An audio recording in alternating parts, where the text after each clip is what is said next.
Cassandra, Harold's Curious Mind.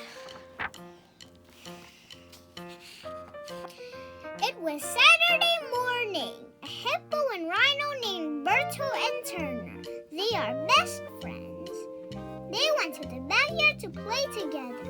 So that's Berto and that's Turner. And they're riding on the bike in their backyard. And there's even a little bunny and a little flower.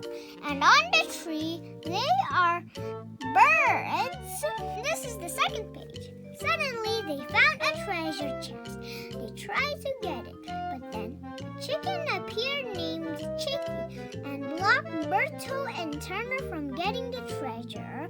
So Chicky already appeared by using her wand, and there are thunder because the fight might start. And these two, Berto and Turner, are shocked, and Berto's eyes popped out because he was too shocked. Berto and Turner tried to fight Chicky, but she was too strong. It's because she has a wand and magic. Like when Berto is using his powers, and including Turner, like sharp powers, like long horn and sharp teeth, like chomp and horn. And for Chicky, she is very gigantic. Fourth page. They argued and fought at the same time. Berto said, "Hey, you will lose, Chicky!" And Turner agreed with Berto. And Chicky froze Berto and Turner by using her spell. And Berto and Turner was frozen in an ice.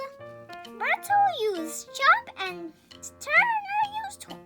But Chicky's wand didn't work.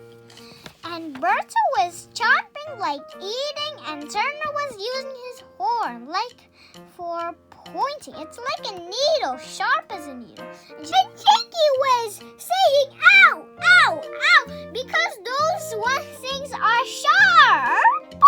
Chicky was afraid of Berto and Turner's sharp powers, and she disappeared using her wand. Poof! So Berto and Turner opened their chest, and there were a lot of toys in their treasure. And they went back home happy. But what can you say of my first and short story? I really love this, guys, and I hope you like too. Thank you for watching, guys.